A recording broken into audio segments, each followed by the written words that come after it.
sabihin, pagdating ng March, meron ng another sure na dagdag yung 20, did you say 28?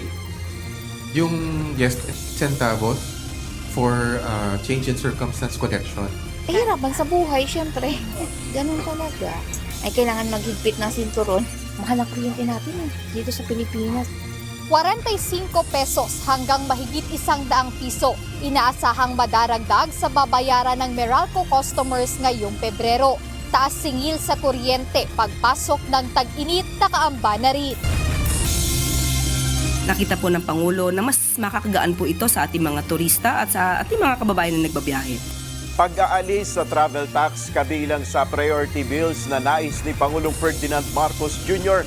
na maipasa bago ang kanyang 2026 SONA. Kasi yung Cabral files, alam niyo, it's in a computer owned by the government. May tinurn over sa amin na files. Unfortunately, meron kaming hindi makita sa mga files. Computer ni dating DPWH Undersecretary Catalina Cabral binuksan na. Ilang files na may kinalaman sa flood control anomaly hindi umano makita ayon sa Ombudsman. My own colleagues in the majority, nagsuggest sila, baka naman pwedeng isopen na hindi ma-sacrifice yung intent. Hindi mababago yung substance. Kasi sabi ko, may baseline ako, di ba? Bottom line ko, hindi ko talaga i-report out yung hindi ako naniniwala. 3 senador na iniuugnay sa flood control anomaly, irerekomenda ng Senate Blue Ribbon Committee na isailalim muna sa investigasyon sa halip na sampahan agad ng reklamo. Sila po i-identify na may direct hand o participation base po doon sa mga affidavit na nakuha nila at base na rin po doon sa mga may lumabas na medical certificate. Bali po naging ebidensya, ito po yung mismong affidavit o complaint. 12 pulis na sangkot sa hazing sa Lamitan, Basilan, kinasuhan na.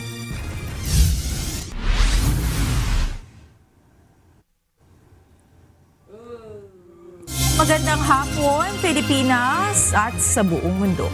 Tayo po ay sa bayang napapakinggan sa Radio La Verdad 1350, ang UNTV Radio. At una sa ating mga balita. May inaasahang taas singil sa kuryente ngayong buwan ng Pebrero.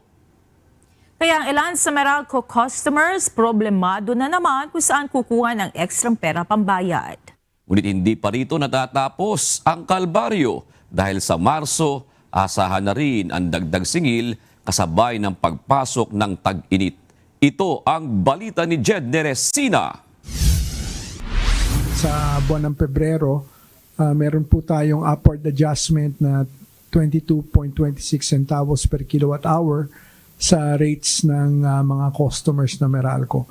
Matapos ang magkasunod na bawas singil sa kuryente, nag-abiso ang Manila Electric Company o Meralco na tataas ang babayaran ng kanilang customers ngayong buwan.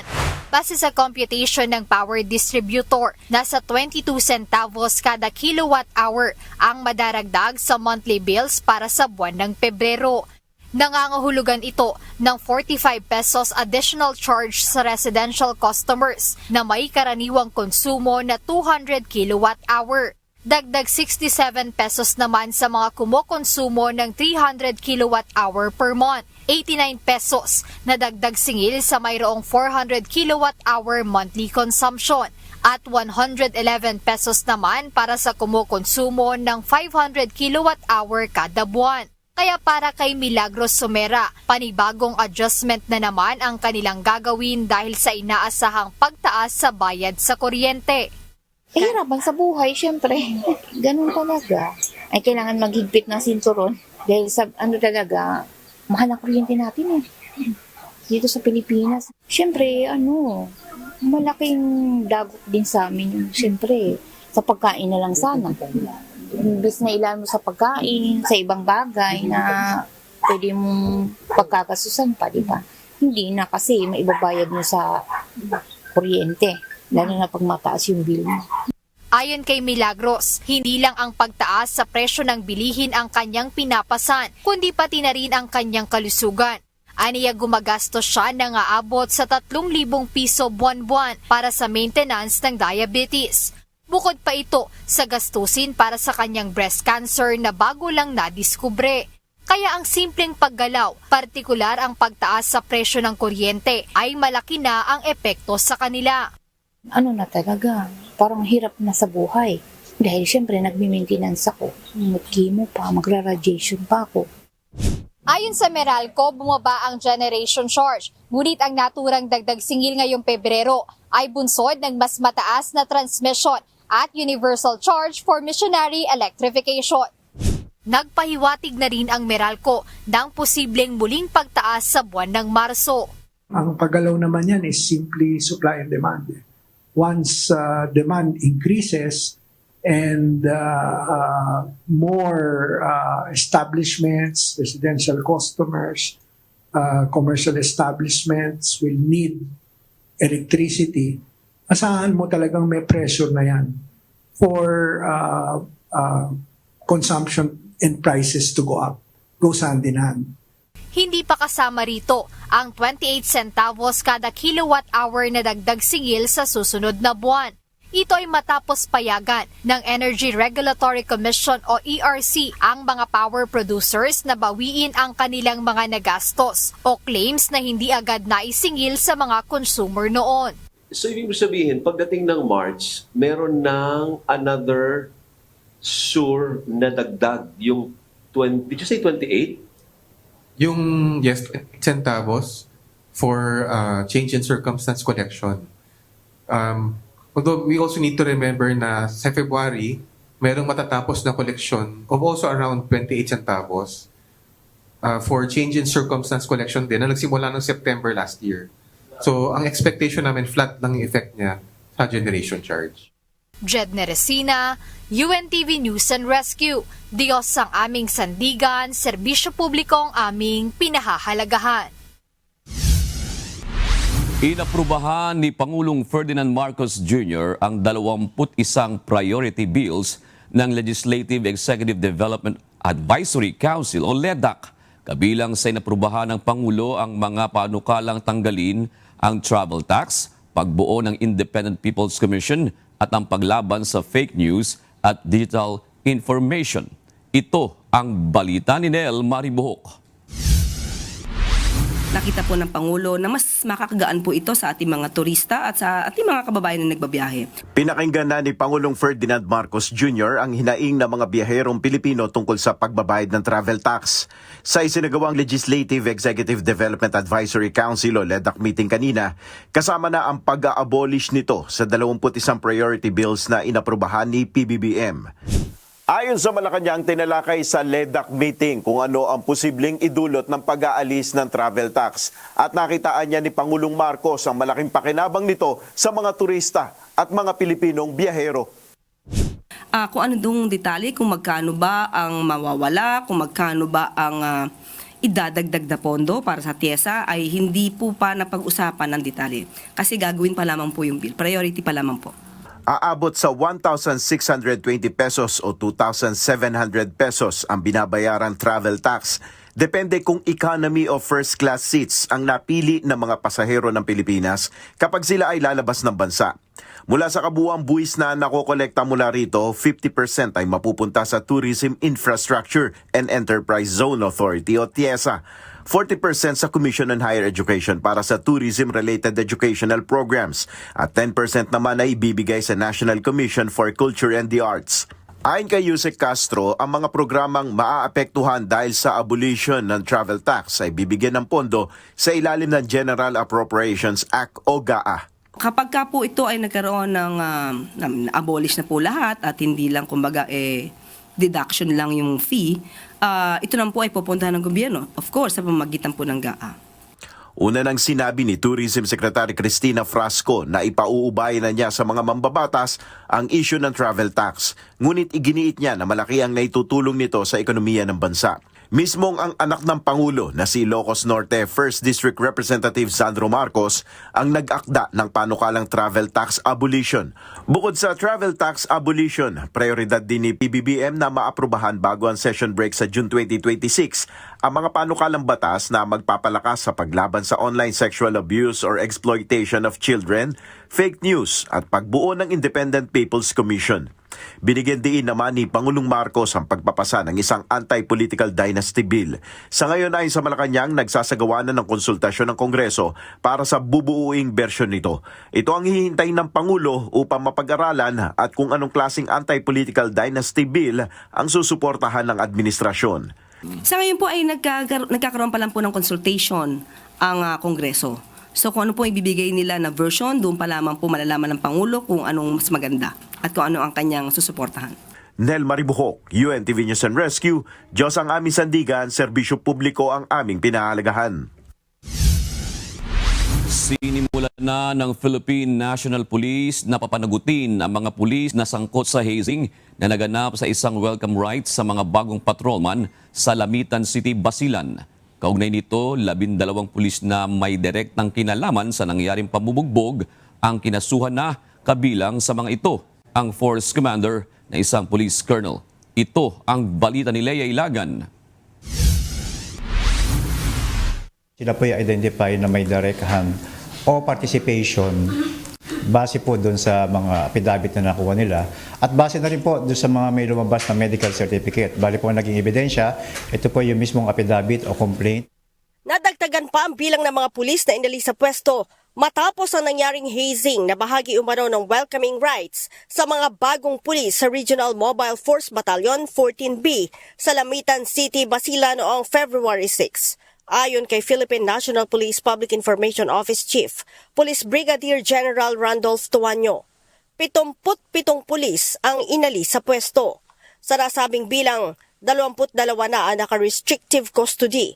Kabilang dito ang isang police colonel, isang lieutenant colonel, isang police major, 4 na police captain, isang lieutenant, 5 korporal at 9 na patrolman. Dagdag pa ni Tuanyo, sinampahan na rin ng kasong kriminal ang 12 pulis na may direktang kinalaman sa insidente. Kinabibilangan ito ng isang major, 5 korporal, 5 patrolman at ang force commander na isang colonel. Tawid sa kaso ang sinasabing police colonel dahil physically present umano ito sa nangyaring hazing. Nakikita umano nito ang ginagawang pananakit sa mga bagong patrolman. Subalit sa halip na pigilan ang kanyang mga tauhan, ay wala daw itong ginawa kaya't may pananagutan ito dahil sa command responsibility. Ito ay isang isolated incident na sinasabi po ni Chief PNP na base po sa ating zero tolerance policy, papanagutin po natin administratively at criminally yung mga taong involved natin. Meaning, patatanggal po natin sa serbisyo yung mga administratively na makakasuhan at pakukulong po natin yung mga individual na kakasuhan natin under po sa Republic Act 11053. Ayon kay Brigadier General Tuanyo, 96% sa 129 na biktima ang nagtamo ng hematoma sa lower extremities gaya ng mga pasa sa hita. Base din po sa medical certificate na natanggap natin, 96% ng mga may medical certificate at yung may mga hematoma, contusions, ay galing po sa lower extremities po yung kanilang mga contusions at hematoma. At 4% lang po yung may mga tama o may mga hematoma sa upper extremities, halimbawa po sa mukha at sa katawan. Samantala, nagbabala naman si PNP Chief Police General Jose Melencio Nartates Jr. sa lahat ng mga pulis laban sa pagsasagawa ng hazing na maglalagay sa panganib at buhay ng mga police trainee at bagong recruit. Iginiit ni General Nartates na dapat ipatupad sa lahat ng oras ang pulisiya ng zero tolerance laban sa hazing. Wala din aniya sa prinsipyo ng PNP na konsintihin ang mga pulis na sangkot sa hazing. Muling pinagtitibay ng Philippine National Police ang paggalang sa human dignity at titiyakin na mananaig at pananagutin sa ilalim ng batas upang tuldukan na ang mga ganitong uri ng gawain ng ilan sa aming mga kasamahan. Nanatili po ang zero tolerance policy ng ating pong Philippine National Police. Ang National Police Commission, ikinagulat umano ang napanood na video ng pananakit. Kaya naman, tiniyak ni Commissioner Kalinisan na mananagot ang mga sangkot na pulis sa insidente. The NAPOLCOM is on top of it. We will investigate and cases will continue. Leia Ilagan, UNTV, News and Rescue. Diyos ang aming sandigan, serbisyo publiko ang aming pinahahalagahan. Nasa Pilipinas pa ang wanted na negosyanteng si Atong Ang. Ito ang kampanteng sagot ni Justice Acting Secretary Frederick Vida nang tanungin kung nasaan ang itinuturong mastermind sa pagkawala ng mga sabungero. Ayon kay Vida, walang ulat mula sa mga formal channel tulad ng Bureau of Immigration na umalis na ito ng bansa. Gayunman, hindi niya inaalis ang posibilidad na gumawa ng ibang paraan si Ang upang makalabas ng bansa. We have partners, no? We have member countries na nagko-cooperate sa atin, no? And we're exploring all avenues, no? The diplomatic community, we're exploring lahat ng channels natin. Ang record namin natin. As of this time is speaking, wala sa BI eh. Of course, diba, those are the formal channels. Wala sa tawi-tawi, sir. Wala the formal channels, no? Sa formal channels wala talaga, no? Pero on some intel, yes, there are indications that he's still around. Ilang dokumento na kabilang sa tinaguriang Cabral files ang hindi umano makita ng Office of the Ombudsman mula sa computer na yumaong DPWH official na si Undersecretary Catalina Cabral.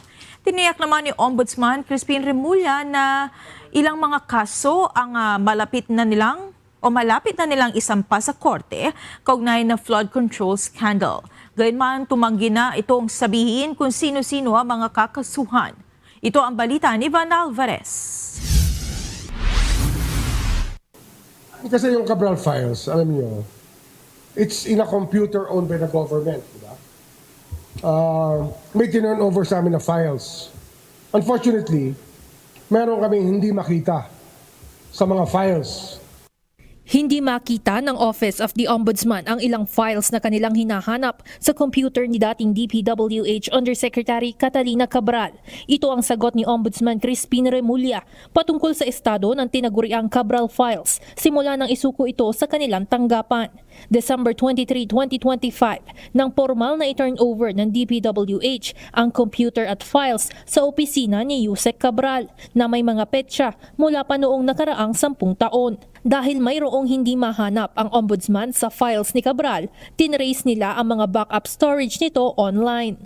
So, what we did was to go to the cloud. Kasi yung cloud kasi, ang subscriber dyan, government pa rin eh. So, kinuha namin ang record sa cloud. Pero sa cloud naman, mas kompleto eh. Hindi ako nag-worry doon. Hindi sinabi ni Ombudsman Remulla kung anong partikular na impormasyon ang kanilang hinahanap. Ngunit tiniyak nito na nasa kalagitnaan pa rin sila ng mga investigasyon. Anya, ayaw na niyang magdetalye at mas nag-iingat na patungkol sa mga potensyal na ebidensyang maaaring magamit sa korte laban sa mga sangkot sa flood control scandal. It can serve as a guide, whatever it is. But as source of evidence, we have to know. So we're very careful about it. Iniingatan namin talaga lahat ng hawakan namin. Meron kaming protocol na sinusunod para hindi masira yung aming evidentiary value ng kahit anong bagay. Kaugnay nito, tikom na ang bibig ni Ombudsman Remulla pagdating sa pagbibigay ng mga impormasyon kung sino-sino ang kakasuhan at kung kailan nila ito isasampa sa hukuman.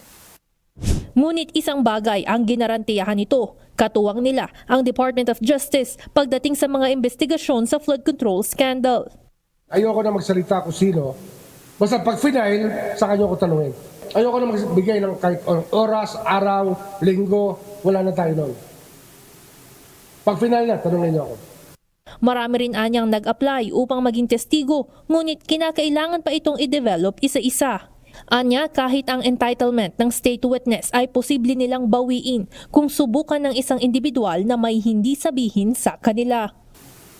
We will not honor any immunity pag hindi forthcoming ang testigo. Kinakailangan talaga forthcoming ang mga testigo. Pag meron silang iniiwasan na topic o subject, magbabago lahat yan. Samantala, tiniyak rin ito na may mga kaso na silang pwedeng isampa sa korte bunsod ng patuloy na pananaliksik ng mga isyu ng korupsyon sa loob at labas ng bansa. Evan Alvarez, UNTV News and Rescue. Diyos ang aming sandigan, serbisyo publiko ang aming pinahahalagahan. Irerekomenda umano ng Senate Blue Ribbon Committee na isailalim sa preliminary investigation ng 3 senador na idinadawit sa issue ng maanumalyang flood control projects ng pamahalaan. Kumpiyansa naman si Blue Ribbon Chairperson Senator Panfilo Lacson na makakakuha sila na sapat na bilang ng pirma para sa isinasapinal na committee report. Ito ang balita ni Asher Cadapan Jr.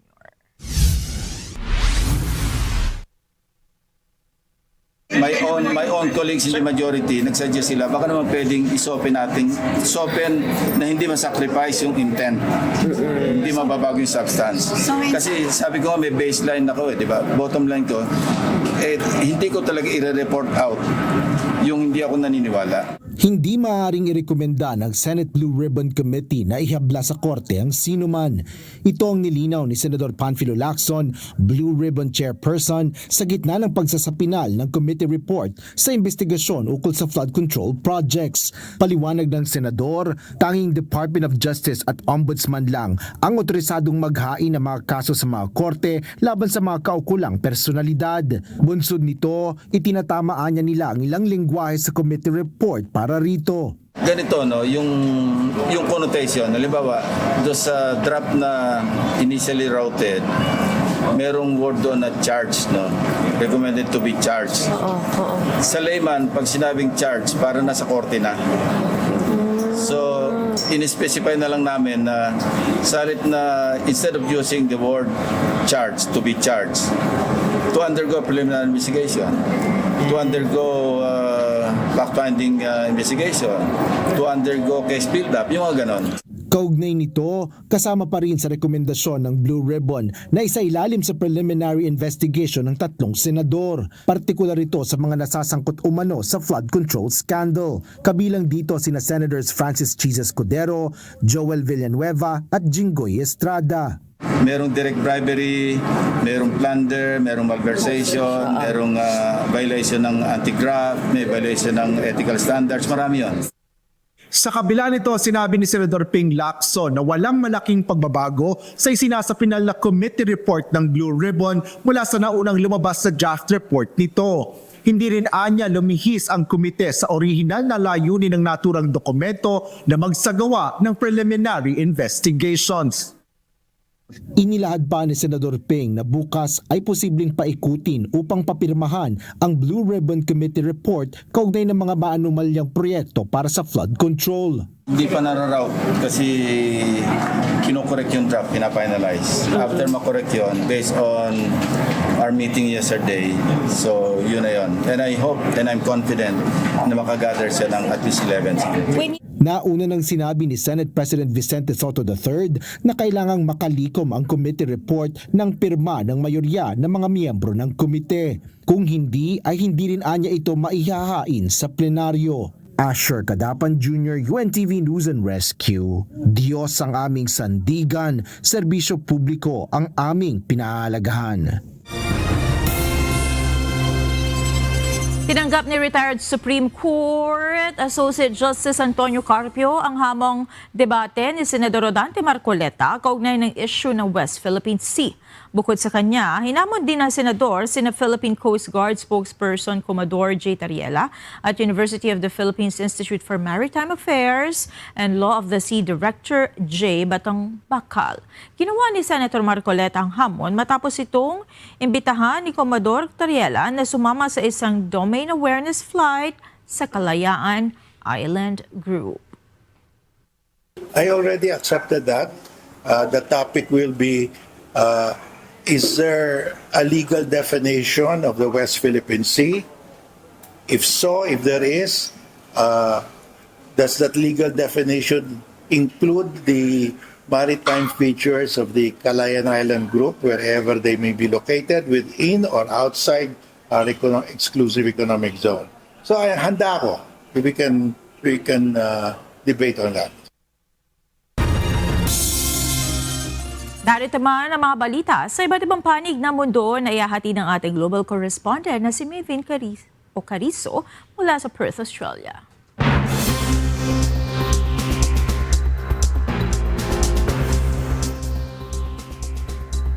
Kabi-kabilang protesta ang sumiklab sa Australia kasabay ng pagbisita ni Israeli President Isaac Herzog sa bansa upang makiramay sa mga naulila at biktima ng Bondi Beach attack. Mariing tinututulan ng mga nagpoprotesta ang pagtanggap ng pamahalaan ng Australia sa Israel leader at nananawagan na arestuhin ito dahil sa mga krimen na nagawa laban sa Palestinian community. Ito ang balita ni Marvy Delfin. I understand that there's been criticisms of New South Wales Police. I just want to make it clear they were caught in an impossible situation. They did their job by keeping those groups separate, and we want to thank them for their service to the people of New South Wales. Ipinagtanggol ni New South Wales Premier Chris Minns ang New South Wales Police laban sa pambabatikos ng publiko. Kasunod ng tensyong sumiklab sa lungsod nang subukan ng mga nagpoprotesta na lampasan ang mga itinalagang hangganan ng otoridad habang may mga aktibidad na dinadaluhan si Israeli President Isaac Herzog bilang bahagi ng 4 na araw na state visit nito sa Australia. Sa mga video na kumalat online, makikitang nagkahabulan, tulakan at nagkasakitan ang mga pulis at demonstrador sa gitna ng mga protesta. Kinondena rin ng isang religious group ang puwersang ipinakita ng mga otoridad laban sa ilan sa kanilang miyembro na makikitang hinila at tinulak ng ilang Australian police habang nagsasagawa ng street prayer sa isang kalsada sa Australia. Depensa ng pamahalaan, naging masalimuot ang sitwasyon dahil sa dami ng tao at sa pangangailangang paghiwalayin ang magkakasalungat na grupo upang maiwasan ang mas malalang karahasan. Iginiit din ng mga opisyal na matagal nang pinakiusapan ang mga rallyista na sumunod sa mga rutang inilaan para sa mga demonstrasyon. But if the protest organisers had elected to have their rally in Hyde Park as opposed to Town Hall, where it was a narrow area where there wasn't an opportunity to march, then most of this could have been avoided, we believe. Paliwanag ni Minns, ang pagpili ng masikip na lokasyon ang nagpahirap sa pagkontrol ng sitwasyon at naglagay sa mga pulis sa alanganin. Patuloy namang nananawagan ang ilang grupo ng investigasyon sa mga aksyon ng pulis habang iginiit ng pamahalaan na ginawa lang ng law enforcement ang kailangan nilang gawin sa oras ng kaguluhan. Sa pagpapatuloy ng pagbisita ni Herzog sa Australia, nagpapatuloy din ang protesta laban sa kanya sa iba't ibang panig ng bansa at ang panawagan ng marami na maaresto ang Israeli president dahil sa umano'y genocide laban sa mga Palestinian. Arrest! Arrest! Marvy Delfin, UNTV News and Rescue, Australia. Diyos ang aming sandigan, serbisyo publiko ang aming pinahahalagahan.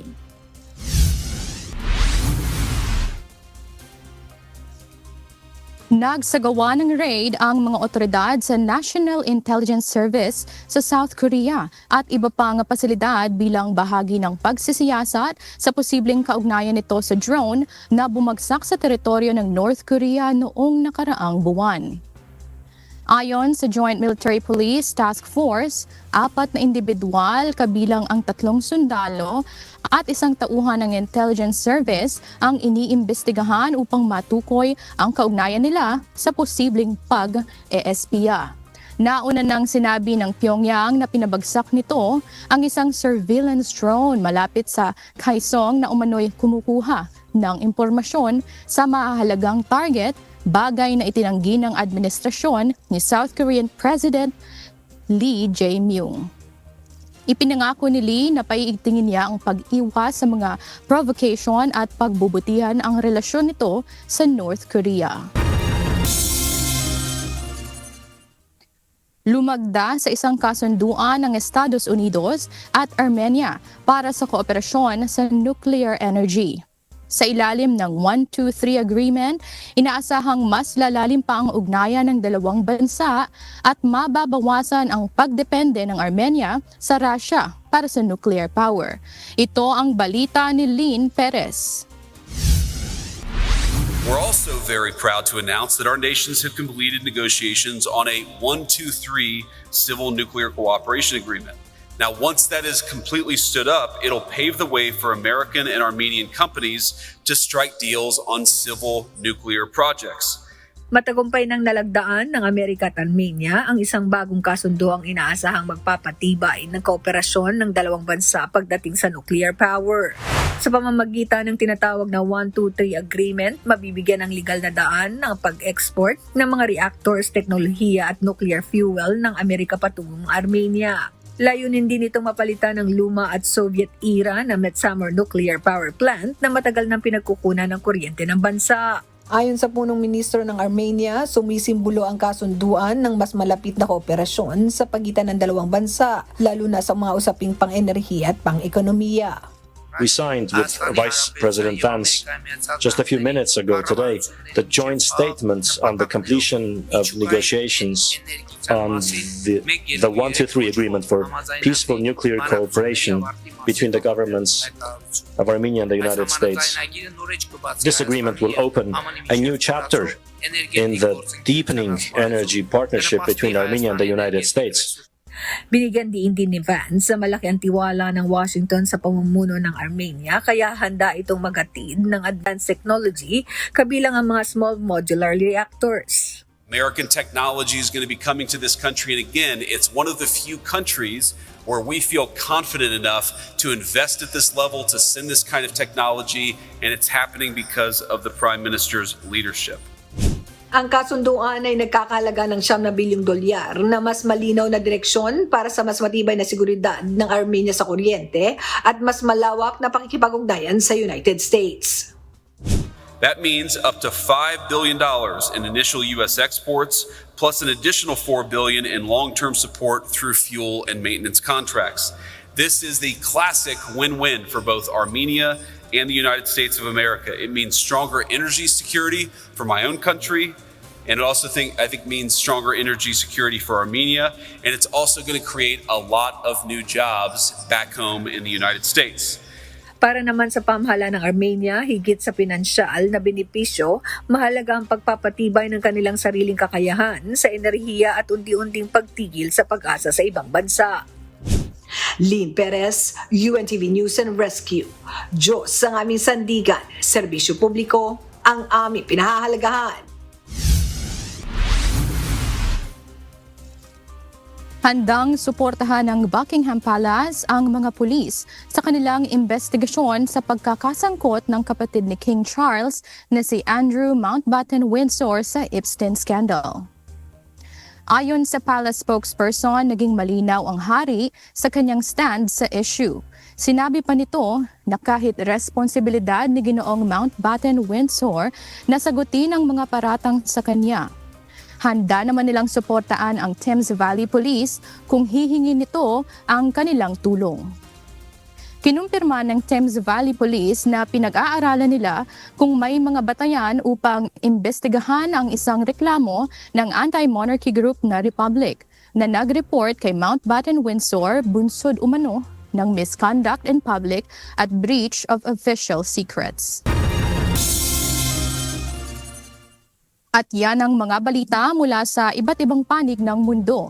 Mula dito sa Perth, Australia, ako si Maven Carizo. Magandang gabi. Patuloy na pinag-aaralan ng Malacanang ang kaso ni Mary Jane Veloso. Sagot ito ng palasyo sa panibagong panawagan ni Veloso na mabigyan na siya ng executive clemency. Ayon kay Palace Press Officer Undersecretary Claire Castro, under review na ito sa Office of the Executive Secretary. Kanina po ay nakausap po natin mismo ang sa OES at sinasabi po nila na aaralin po kung ano pa yung mga provision at kung ano ba yung minutes of the meeting nila sa bansang Indonesia. At prerogative pa rin po ng Pangulo ang masusunod. Si Veloso ay nasentensyahan ng death penalty sa Indonesia dahil sa kasong drug trafficking. Naibalik siya sa Pilipinas noong 2024 matapos magkasundo ang dalawang bansa para sa kanyang repatriation. Nakulong ngayon si Veloso sa Correctional Institution for Women sa Mandaluyong City. Tuluyan nang dinismiss ng Kamara ang mga reklamong impeachment laban kay Pangulong Ferdinand Marcos Jr. matapos pagtibayin ang dismissal sa plenaryo ng Kamara. Nangangahulugan itong sa loob ng 1 taon walang impeachment proceeding na maaaring simulan laban sa Pangulo. Ito ang balita ni Rosalie Coz.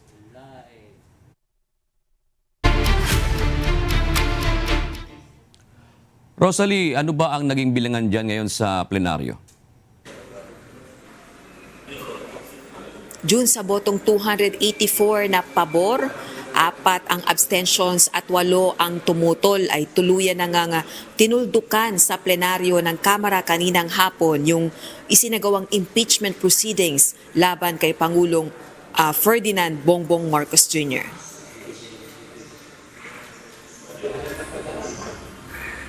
Ito ay matapos pagtibayin sa plenaryo ng Kamara ang rekomendasyon ng House Committee on Justice na dismissal sa impeachment complaints na inendorso ni Pusong Pinoy Party List Representative Jet Nisay at makabayan lawmakers na sina ACT Teachers Party List Representative Antonio Tino, Gabriela Party List Representative Sara Elago at Kabataan Party List Rene Co laban kay PBBM. Dahil ito sa kakulangan ng substance o batayan sa aligasyon ng impeachable offense laban sa presidente. Pakinggan natin ang pahayag ng House Committee on Justice Chairperson, Batangas 2nd District Representative Jervy Luistro. Complaints that are fundamentally insufficient in substance must be dismissed, not indulged, for the sake of political theater. In this hall, the interest of the Filipino people must always come first. To do otherwise is to degrade impeachment from a constitutional safeguard into a weapon of harassment. While our rules state that substance is met by a recital of facts and jurisdictional requirements, wag nating kalimutan, impeachment is a sui generis proceeding. It is a class of its own. Bago naman ang botohan, nagpahayag ng suporta sa pamamagitan ng manifestation ang mga kinatawan ng political parties dito sa House of Representatives sa desisyon ng House Justice Panel. Gayon din ang mga tumututol sa dismissal, partikular na sa ikalawang impeachment complaint na inendorso ng makabayan lawmakers. Meron ba ritong titindig para malantad ang buong katotohanan ng flood control? Meron ba ritong handang panagutin si Pangulong Ferdinand Bongbong Marcos? Ano man ang mangyari? Patayin man ang impeachment ngayong hapon, lalabas at lalabas ang katotohanan. Mananagot ang Pangulo sa taong bayan. Sa kasong ito, the Justice Committee exercised sound judgment. It did not act in haste. It applied the law as written and it arrived at a conclusion grounded on the facts presented. Bilang mga mambabatas, tungkulin po nating igalang ang prosesong ito. Kapag kulang ang substansya, hindi po natin maaring ipilit. That is how we protect the credibility of impeachment as a constitutional remedy. Kung walang tinatago, walang dapat ikatakot. Haharapin mo ang mga tanong, hindi ka magtatago sa teknikalidad. To claims of drug addiction and budgetary misconduct were found to be anchored on hearsay, unauthenticated documents, and speculative narratives, rather than recital of facts required by our rules. Samantala, ang Duterte bloc ng mga kongresista na binubuo ni Davao City Representatives Paulo at Omar Duterte, Isidro Ungab, gayon din ni PPP Party List Representative Harold Duterte, tumangging makibahagi sa proseso ng botohan kaugnay ng dismissal ng impeachment complaints laban kay PBBM. Anila, hindi kaya ng kanilang konsensyang sumali sa isang prosesong hindi nagpapakita ng tapat na pagkamit sa katotohanan at pananagutan. Samantala, June, magbigay lang din tayo ng update kaugnay naman ng impeachment complaints na inihain dito sa Kamara laban naman kay Vice President Sara Duterte.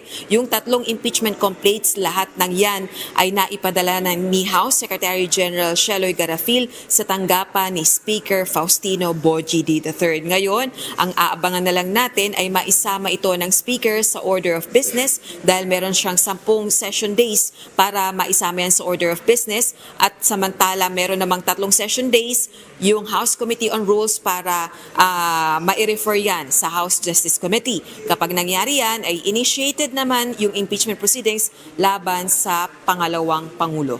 Balik sa iyo, June. Tama no, Rosalie. Yung 10 session days, babalikan lang natin yung ruling ng Korte Suprema. Equivalent yun saan? Calendar days, June. Ngayon, yung calendar days na yun, syempre, 3 araw lang naman sa isang linggo may sesyon ang Kamara. Yan ay Lunes, Martes at Miyerkules. So, 3 calendar days, 3 session days. At noong February 5, last Thursday, kung di tayo nagkakamali, February 5 nang i-refer ni Secretary General Sheloy Garafil yung unang 2 reklamong impeachment laban sa Vice Presidente, samantalang yung ikatlong impeachment complaint ay kahapon niya lang na-i-refer sa tanggapan ni Speaker Faustino Bogie III. So kung bibilangin natin magmula nung Thursday, ngayong araw na ito ay yung ikalawang session day o ikalawang calendar day kung kailan na-i-refer yung unang 2 reklamong impeachment laban sa Vice Presidente. At nakalimutan ko palang banggitin sa inyo kanina, kanina sa plenary session ay walang nabanggit sa kaugnay nitong impeachment complaints laban sa Vice Presidente, kaya hindi pa rin ito na-refer sa House Committee on Justice. Maraming salamat, Rosalie Coz. Walang natutuwa sa pagkatalo ng mga Pilipino tungkol sa issue ng West Philippine Sea kundi ang China. Ayon sa tagapagsalita ng Philippine Navy sa issue ng WPS, bahagi ito ng taktika na ginagamit ng China na pag-away-awayin ang mga Pilipino upang mailihis kung sino ang tunay na kalaban at ano ang tunay na issue. Ito ang balita ni Ryan Lacanlale. We have to understand what is the objective of the Chinese Communist Party. The objective of foreign malign influence and intervention is to divide Philippine society, to divide Philippine leaders, to cause us to debate among ourselves, and to forget that a bigger issue. Habang abala ang publiko sa pagtatalo-talo at ang mga leader ng bansa ay nagbabangayan ukol sa hangganan ng teritoryo ng West Philippine Sea, natatabunan ng tunay na issue ang iligal na presensya ng mga Chino sa exclusive economic zone ng Pilipinas, ang pambubuli sa mga barko ng Pilipinas at sa ating mga mangingisda, at ang pagpapakalat ng maling naratibo. Para sa tagapagsalita ng Philippine Navy sa issue ng West Philippine Sea na si Rear Admiral Roy Vincent Trinidad, bahagi lamang ito ng mas malawak na plano ng China na pag-away-awayin ng mga Pilipino. Para makalimutan natin ang totoong issue, pag-away-awayin tayo. It's very important to understand how they think, how they operate, para hindi po tayo maligaw sa totoong hinaharap natin na kalaban sa West Philippine Sea. Sumagot din ang AFP sa pahayag ng isang senador na i-give up na lamang ang Kalayaan Island Group na wala naman anya sa ating EEZ. Ayon kay Trinidad, bagamat ang Pag-asa Island ay lampas sa EEZ ng bansa, pero malinaw sa konstitusyon na ang mga islang ito ay itinuturing na regime of islands. Dagdag pa ng AFP, ang mga islang ito ay may sariling territorial sea at kabilang sa teritoryo ng Republika ng Pilipinas, kaya bahagi ng mandato ng AFP ang pagprotekta sa Kalayaan Island Group at sa anumang bahagi ng bansa. Pag-asa Group of Islands, Pag-asa Island or the Kalayaan Island Group is beyond the EEZ, but it's very clear in the Constitution. These islands are treated as a regime of islands. They are high tide elevations, they generate a territorial sea. Kasama po sa teritoryo ng Republika ng Pilipinas. Likewise, kasama rin po dyan yung ating Presidential Decree 1596 that established the Municipality of Kalayaan. It is a local government unit. Iginiit ng Armed Forces of the Philippines na malinaw at hindi nagbabago ang mandato ng militar na ipagtanggol ang teritoryo ng bansa anuman ang mga pangyayari sa bansa. Hindi rin anya naaapektuhan ang moral ng mga sundalo ng mga isyu sa politika dahil sapat ang kanilang katatagan at malinaw ang kanilang misyon, ang siguruhin at ipagtanggol ang teritoryo ng Pilipinas. It is our mandate to protect national sovereignty, to ensure the integrity of the national territory all the way up to our 200 nautical mile EEZ and the regime of islands covering KIG, which is beyond our EEZ, and to look after the welfare of the Filipino people. Ito ay maliwanag sa bawat miyembro ng ating sandatahang lakas. We have performed this mandate for many years. We have proven it time and again, without fanfare, without questions asked. Our patriots, our comrades have laid down the ultimate sacrifice. And this is the mandate that we have sworn to protect, to perform. We will keep performing it. Dagdag ng Philippine Navy, suportado nila ang panawagan ng Philippine Coast Guard na hikayatin ang mga opisyal ng bansa na bumisita sa Kalayaan Island Group upang makita ang sitwasyon sa lugar. Ryan Lacanlale, UNTV News and Rescue. Diyos ang aming sandigan, serbisyo publiko ang aming pinahahalagahan. Maigpit ang panawagan ng pamahalaan o mga otoridad sa publiko na mag-ingat sa pag-upload ng mga larawan o video sa mga artificial intelligence o AI platform, lalo na ng mga bata. Ayon sa mga otoridad, nagagamit ang AI para sa child sexual abuse. Ito ang balita ni Dante Mento. And since we are talking about AI, ito po yung pinaka-nakakabahala. No? Kasi from 2023 to 2024, AI globally, AI-generated child sexual abuse materials increased by 1,325%. Umabot sa mahigit 1,300% ang itinaas ng AI-generated child sexual abuse noong 2023 hanggang 2024 sa buong mundo. Ayon kay Council for the Welfare of Children Undersecretary Angelo Tapales, sobrang nakababahala ito. It can be a benign picture posted by us, parents, and grabbed by not so well-meaning people and converted to lewd photographs or videos. May ganyang AI-generated na mga child sexual abuse materials. The other one is a totally fabricated original AI creation, not involving any particular child. Ngayong Safer Internet Day, nagpaalala ang mga otoridad na mag-ingat sa paglalagay o pag-upload ng larawan o video sa artificial intelligence o AI platforms, lalo na ng mga kabataan. Nagagamit ang mga ito kapag inilagay sa internet o mga social media para abusuhin ang isang bata. Kung dati ang ginagawa ng mga kriminal ay pera ang hinihingi, ngayon ay images o larawan na ng mga kabataan. Isa sa ginagamit ng mga perpetrator kapag nabuyo sa online games ang bata ay bibigyan ng in-game currency para mahikayat sa kanilang gustong mangyari. So if in case they were able to groom a child to produce materials, ang isa-sextort nila dun sa bata is images of fellow minors. So yun na yung inaatake. And then another one is grooming via the in-game na mga Roblox, Minecraft, and Mobile Legends. Payo sa mga magulang na bantayan ang mga anak dahil marami na ang nabibiktima online. So that is very dangerous and alarming. And that actually enables yung mga nabanggit nga kanina na AI-enabled image manipulation, deepfakes, and then that allows for faster circulation of exploitative content. Hinikayat din ng Department of Justice o DOJ ang publiko na kaagad ipagbigay alam sa kanila o sa mga otoridad kung may illegal na gawain tulad ng pagbebenta ng mga larawan ng mga bata online. Dapat klaro yung mensahe natin that this is unacceptable, whatever form it may take. And we need the help of the media to echo that message. Dagdag pa ng mga otoridad mula 2023 hanggang 2024, tumaas ng 200% ang online enticement o nangyaring panghiikayat ng mga kriminal sa mga kabataan sa cyberspace para sa kanilang kriminal na gawain. Dante Amento, UNTV, News and Rescue. Diyos ang aming sandigan, serbisyo publiko ang aming pinahahalagahan. Ikinababahala ng Cybercrime Investigation and Coordinating Center o CICC na posibleng magamit ang peking mensahe bilang ebidensya laban sa mga opisyal ng pamahalaan. Ito'y kasunod ng maraming reklamo tungkol sa spoofing messages na tila ginagamit pa umanong transaksyon sa flood control scandals. Ito ang balita ni Mia Alonzo. Over the weekend, nakatanggap po tayo at nakipag-coordinate po tayo kasi nakatanggap pa si ICC na maraming reklamo from high-level executives ho ng ating pamahalaan, even ho ang office ho ng ating presidente about the spoofing. Nakakabahala na ang tumataas na kaso ng spoofing sa bansa. Ang spoofing ay isang high-tech masquerade kung saan tinatamper ng mga attacker ang mga email message para magmukhang lehitimo ang sender nito.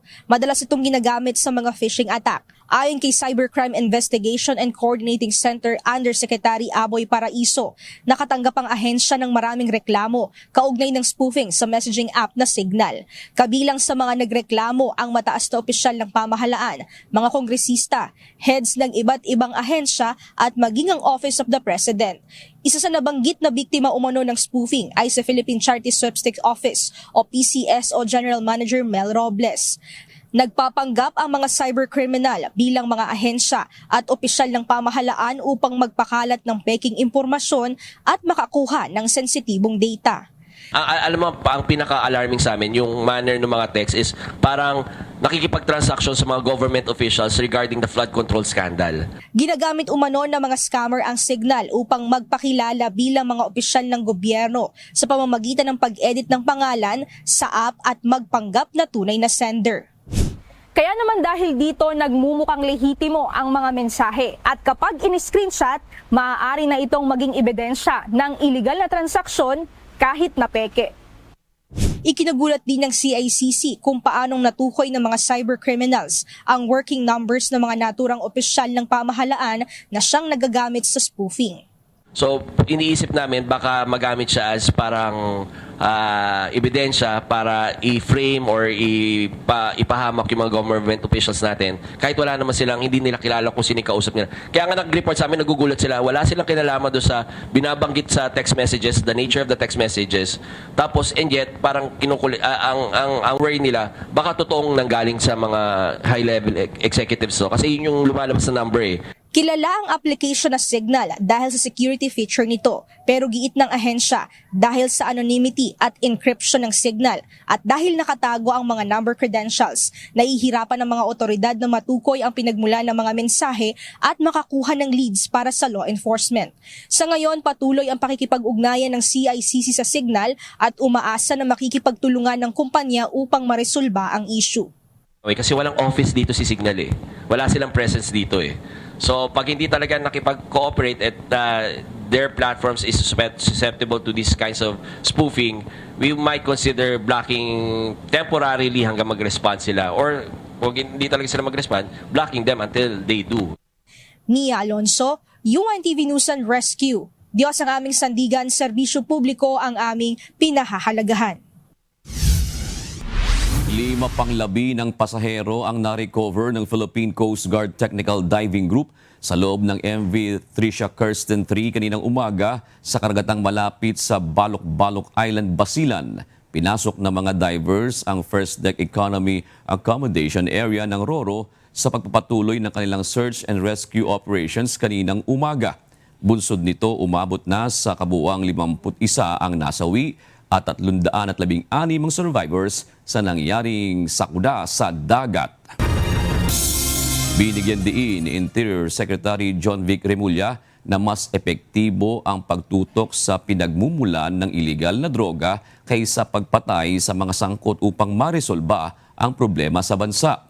Ayon sa kalihim, maaaring maipatupad ang batas sa pamamagitan ng paghuli at pagpigil na makarating sa mga lansangan ng droga ng hindi kumitil ng buhay. Ipinunto rin niya na ang halos 3 toneladang nasabat na droga sa loob ng 1 taon ay nagdulot ng pagtaas ng presyo ng shabu at kasabay nito ang pagbaba ng krimen sa 24%. The solution to the drug problem is not killing people. It is these kinds of operations which solves the problem, which lowers crime which makes the people's lives better. Ayun ang point namin dito. Pwede naman magtrabaho na hindi pinapatay yung maliliit na tao. Ang kailangan dito, enforcement, mahuli, hindi dumating sa kalye para bumaba ang kuha ng droga. Pinamamadali ni Public Works and Highways Secretary Vince Dizon ang pagtatayo ng temporary Panul-Iran Bridge sa Iligan City matapos itong masira dahil sa pananalasa ng bagyong Basyang. Samantala, ipinag-utos din ng kalihim na magsagawa ng dredging o pagpapalalim sa Iligan River. Ito ang balita ni Benedict Samson.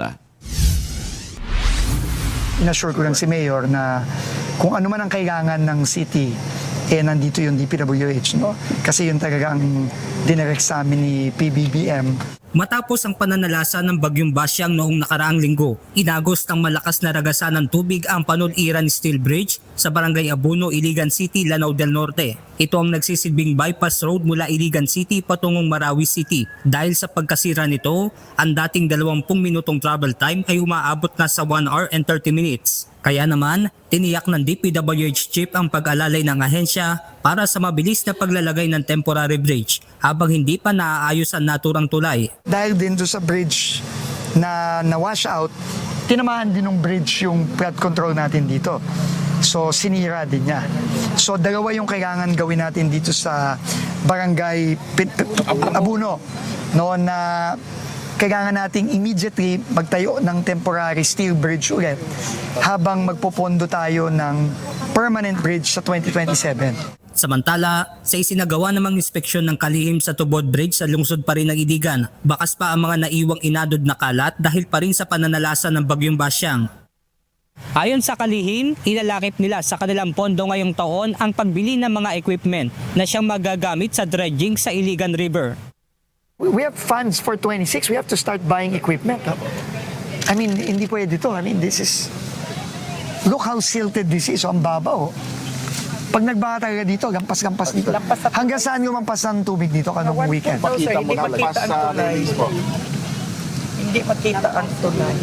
Benedict Samson, UNTV News and Rescue. Diyos ang aming santigan, serbisyo publiko ang aming pinahahalagahan.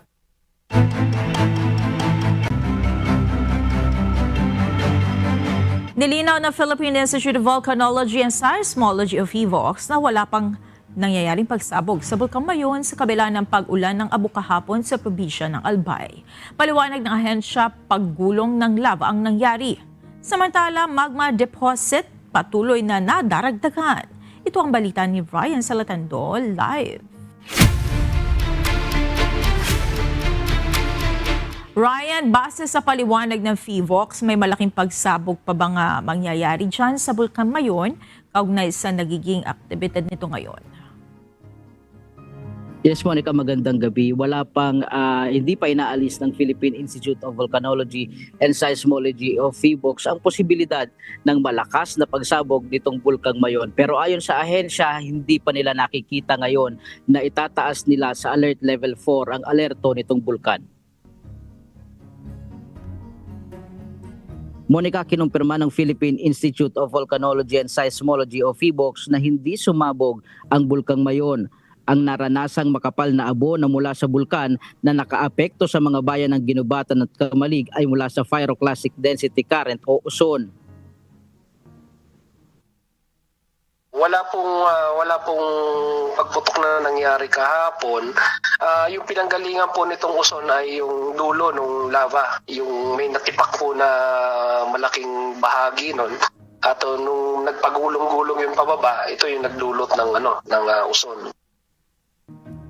Nasa 26 na barangay ang naapektuhan ng makapal na abo na bumalot sa mga kalsada at kabahayan sa Albay, kaya nagpaalala ang PHIVOLCS ng pag-iingat sa panganib nito.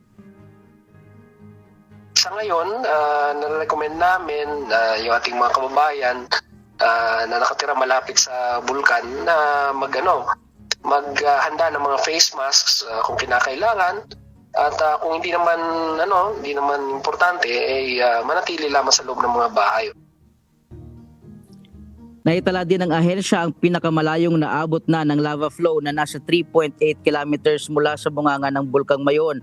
papunta sa Miisi, Bunga at Basud-Galis. Habang ang mga PDC at mga rockfall ay umabot na din sa 3 kilometers, kaya patuloy ang babala ng ahensya sa pagpasok sa danger zone ng bulkan.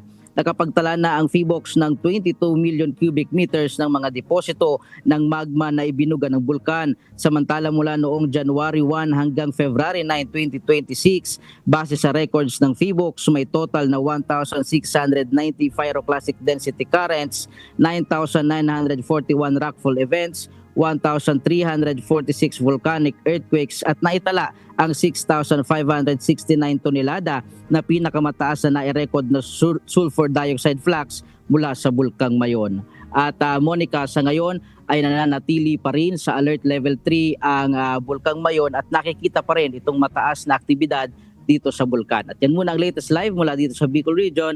Balik sa iyo, Monica. Maraming salamat, Ryan Salatandol. Patuloy ang pagbaha sa ilang bahagi ng Pilipinas ngayong araw, ika-10 ng Pebrero, dahil sa naiwang epekto ng bagyong Basyang at ng shear line na nagdudulot ng malakas na ulan. Ito ang balita ni Alan Manansala.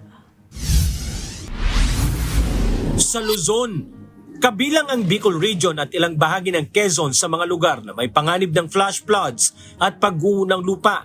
Naitala sa ilang barangay sa Tagkawayan, Quezon ang pagtaas ng level ng tubig baha na dulot umano ng shear line. Ayon sa Municipal Disaster Risk Reduction and Management Office, kabilang sa mga naapektuhang lugar ang Barangay Payapa, Barangay Munting Parang at ang Ilog sa Metro Poblasyon, habang ang Catanduanes at Camarines Norte ay nakakaranas pa rin ng mataas na tubig baha. At sa Visayas, bunsod sa tuloy-tuloy na pag-ulan sa Talisay City, Cebu simula kagabi, tumaas ang level ng tubig sa Mananga River. Patuloy itong binabantayan ng lokal na pamahalaan ng lungsod, ganun din ang Dumlog Biasong Bridge. Ayon sa Facebook post ni Talisay City Mayor Samsam Gulyas, tuloy-tuloy ang kanilang monitoring sa sitwasyon. Habang nakaantabay naman ang City Disaster Risk Reduction and Management Office para sa agarang pagtugon sakaling magkaroon ng emergencies.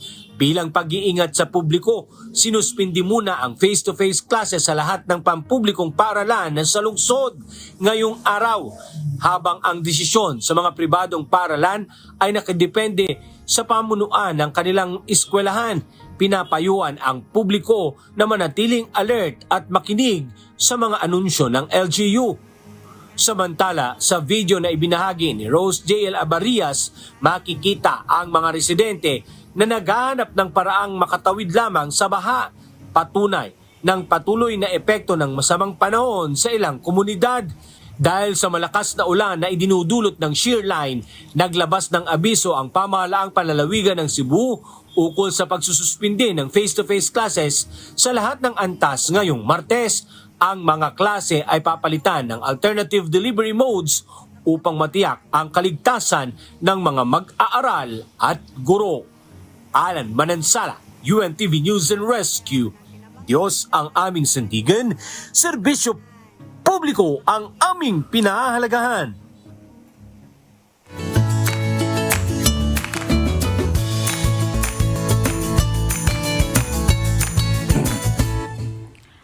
Narito po ang ating mga naging kausi ngayong araw na Martes. Salamat po at shout out kina Edgar Cordova, Felix Lievado at Dominador Manuel.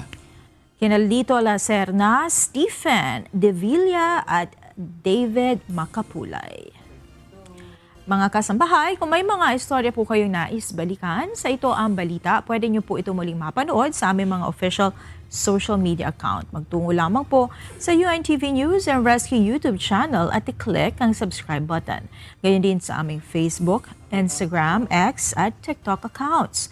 Mapapanood nyo rin po rito ang iba pang news programs ng UNTV, pati na ang iba pang video ng nag-iisang public service channel. Kaya subscribe, like, and share. Narito naman ang salita ng Diyos na ating sandigan mula sa Aklat ng Kawikaan 10 at 20 na nagsasabi, ang dila ng matuwid ay parang piling-pilak.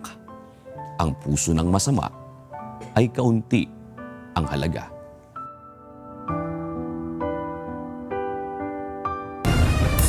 At yan ang naging kabuuan ng ating balitaan ngayong gabi. Aming inilahad ng buong katapatan kung paano namin nasaksihan. Kayo po'y makapagtitiwala ng aming nakita at narinig ang aming ibinabalita. At dito po sa UNTV, Diyos ang aming sandigan, serbisyo publiko ang aming pinahahalagahan. Magandang gabi po.